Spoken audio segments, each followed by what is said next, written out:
this is Disney continuing their trawl through their back catalogue of animated films that are now being reimagined as live-action films. And when I do that list, we always, Cinderella, Beauty and the Beast, Dumbo, and then Jungle Book. Although Jungle Book is an interesting case because Jungle Book is more of an animated film than it is a live-action film, because with the exception of the young boy who's so brilliant in it, it's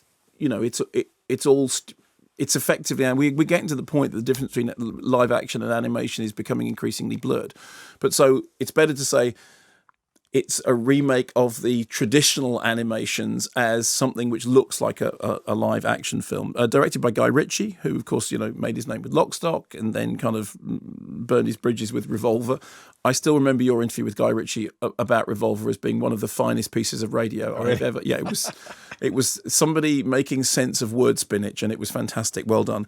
And then Swept Away, and then lots of numerology and stuff. A lot of numerology, and then the Sherlock Holmes movies, which were great and really looked like kind of modern Hammer movies, and then King Arthur Daily He's All Right, which is not great. And now back on track with a film which looks absolutely machine-tooled for box office success and, crowd-pleasing results. Min Masood is the street rat who turned royal suitor who falls for Naomi Scott's Prince Jasmine. I'm assuming that everybody knows the story. Meanwhile, Will Smith plays the genie, who, of course, in the animated version was voiced by, and so much more than voiced by, and we'll talk about that in a minute, by Robin Williams, in something which I think was a kind of a career-defining role for him. It's all very new, it's all very shiny, but it also has a sense of déjà vu. You should see these places. I mean, there's a whole world outside of books and maps. Do you want to? How? Every door is guarded. Who said anything about a door? What are you doing? Sometimes, princess, sometimes you just have to take a risk.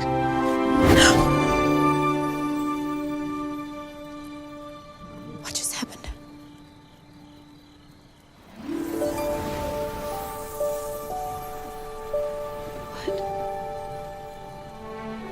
What is this? A magic carpet. Do you trust me? What did you say? Do you trust me?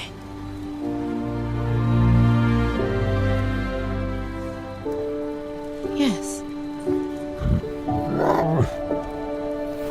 Can you tell where it's going? What, the magic carpet? Yeah, Yeah. So, and there's been a lot of stuff about, a whole new world or a whole world with which we're familiar.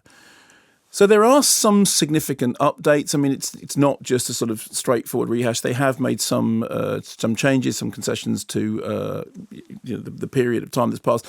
The most significant of which is that the character of Jasmine now gets her own song, and more of a voice and more of an agency in her own future. And I think what that demonstrates is the way that the times have changed and for the better. And that is definitely good, the way that Disney princesses have, evolved over the years. I mean, we've seen so many sort of, there's films that make jokes about Disney princesses, and then there's films that redefine Disney princesses. So all that stuff has changed. I mean, she's much more important, much more central role. And there is this kind of this great song now about having a voice, about not being silenced, about not being silenced. And I think there is a genuine chemistry between the two leads. And I think that Will Smith does as good a job as is possible with the genie. Here is my reservation, and this won't matter in terms of the audience, because I think the film will find an audience and people will like it and it'll be a success. But the part of me that is wedded to animation always wonders, what will a live action remake bring to something that was, animation is a genre in its own right. It's a form in its own right. And actually, when you look at the history of cinema, it's arguably the most adventurous, the most boundary pushing of, whether it's stop motion or hand drawn or CG or 3D or whatever it is, animation is an extraordinary thing. And there's always a question of what is the live action bringing to it. Now, in the case of the Robin Williams Genie, we've all heard the stories about how what was happening was that the animators were working round Robin Williams, that he was doing these incredible improvs. And in fact, there's a story that when when they first got him to agree to do it, one of the ways they did it was that the animators made a little 3-minute short, which was an animated version of one of his stand-up routines. If you've ever gone on YouTube and you've seen Star Wars Cantina, you know, the Eddie Izzard thing, which somebody's done a Lego animation in the thing. So they've taken the audio of Eddie Izzard and then they've animated around it. Well, that's kind of how an awful lot of that Genie portrayal came about. I even read somewhere, I don't know whether this is true, I even read somewhere that that the film had a problem with the Academy in terms of eligibility for script, because they said, well, you know, so much of it is improvisation. And so what you had in Aladdin, the animated movie, was this really brilliant melding of Robin Williams riffing and the animators putting drawn flesh as opposed to fleshy flesh onto those riffs. And when I think of Aladdin, that's what I think of. I think of those sequences in which, you know, he's doing, because apparently one of the ways they got him to audition was they gave him a table with a bunch of things on it. And they said, just lift the thing up and then just talk about the objects. And Robin Williams, if you ever saw Robin Williams do that, it was a torrent of thought. It's like Good Morning Vietnam, in which apparently all that Cronau stuff, he was just, you know, he was riffing on. So there's a part of me that just wonders exactly why we need a live-action version of the animated classic. And I know the answer. The answer is because they make a whole load of money. That's why Dumbo is currently in cinemas. Well, I think Dumbo absolutely doesn't get anywhere near reproducing what we had in the original. In fact, I think Dumbo weirdly tramples over the original, which this doesn't do. This doesn't do that, and it does update certain elements, and there are things about it you can see they've made improvement. But I have increasingly with the Disney live action remakes, I just think, why? You know, what's the point?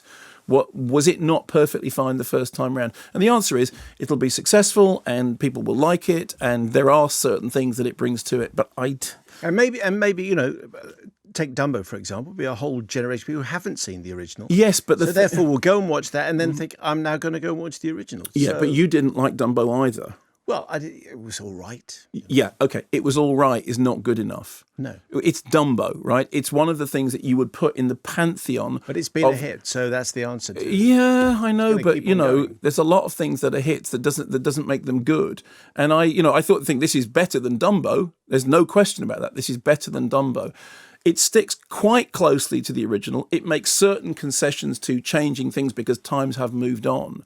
But what it never did was make me go, wow, okay, fine. You had there, I get that. Does Will Smith riff? Do you think, is there anything that's ad-libbed at all? Is he having fun? It didn't, no, I mean, actually, well done. You hit the nail on the head.